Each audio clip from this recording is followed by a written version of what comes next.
Hello, today I would like to show you quite interesting device that came from a beauty salon. This device was used by a esthetician. It combined three different devices into one unit, and I'm going to show you each function and how I managed to fix that. I mean, I didn't fix it, but I located the problem, and it was quite interesting. First, let's take a look at the front panel. If we take a look, we've got two silicone tubes. One is called spray, and the second one is called a vacuum. Those hoses are ended up with this attachment handle that you are going to plug something in. I've got no idea how the genuine part was looking for, but I expect that was some sort of attachment that you was using on a face to remove like maybe a blackhead.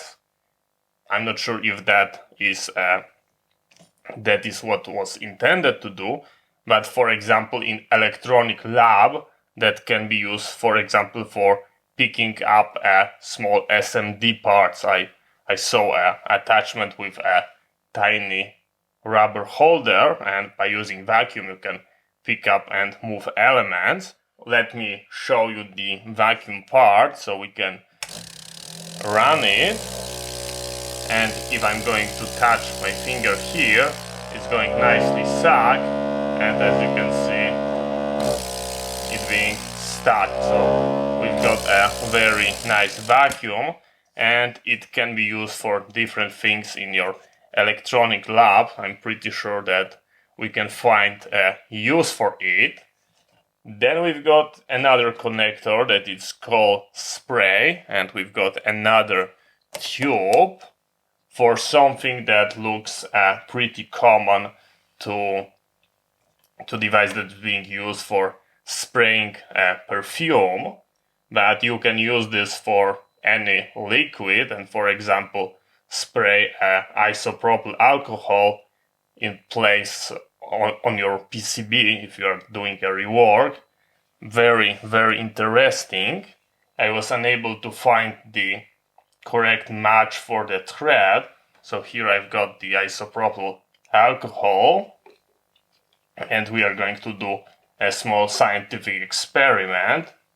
If you take a look here, we've got a small hole, and the hole is intended to be closed by your finger, and if you are going to close it, then the air is not going to escape here, but it's going to be pushed into the bottle and force out the liquid by the tube and spray it. So let's see how that works. So I'm going to make a seal by use of my hand, but as you can see nothing is spraying, and that's because the hole is open. I'm going to close it and it's spraying. Not sure if that's going to be good visible.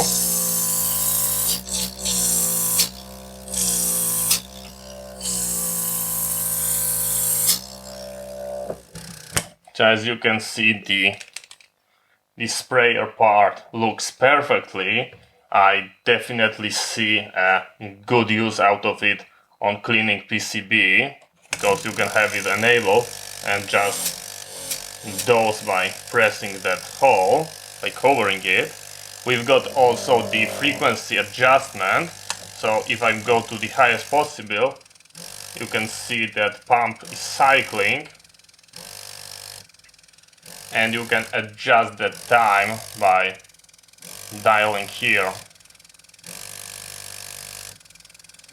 So you can see that PWM for on-off cycle, duty cycle is changing. So this is the part that was working, and I haven't any problem with it. But here on the side we've got a tool that looks like a Dremel, and we've got the adjustment here for the speed, and here is connector for our tool. And if I'm going to try to turn it on, the LED is glowing, but we've got no motion. So we can assume that maybe the problem is in the cable, maybe the problem is somewhere else. But if we take a look here, we've got an on-off switch that should turn this device off as soon as you place the handle on the stand. And that part was the first thing that I checked, and it's ended up being faulty. So let's take a look what we've got inside. As you can see, the build looks like it was done by me. I'm saying that this is a low volume production. The PCB looks like they are etched at home. We've got a very nice seal transformer. I very enjoy that. We've got a filter, so it's not going to suck anything in. We've got a filter on the vacuum, which is a very correct way to do. At the rear end, we've got a pump. We've got two power supplies. They are seal, very good quality. I enjoy them. They are very expensive. And here is our switch that is broken. This is the switch that is broken, and I can prove you that. But first I'm going to turn the device off, and we can try make a very simple measurement. Let me go into the ohm meter, the continuity test. It will be here with the sound for a short. And right now the handle is not in place, so the device should be operational. And if I'm going to probe it,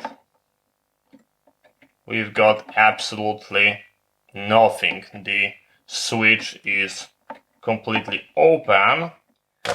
So we can clearly see that we've got an open switch, but how we can test it, I can create a short by using just a piece of wire. So I'm going to connect our two pins to emulate the switch being closed.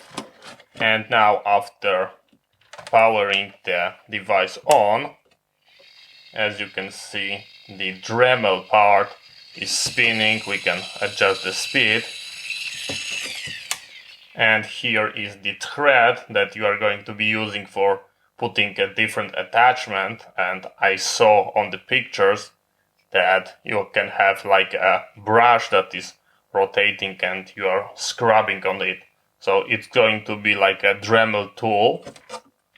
So as you can see, we've got a very nice device that can be used in your electronic lab. We can have a spray for the isopropyl alcohol. We've got a source of vacuum, and we've got a Dremel tool. So very nice purchase with a quick fix. I'm going to grab a replacement for the switch that looks like a very standard one, and we are going to have a good fix. So thank you very much for watching. I hope you find it interesting.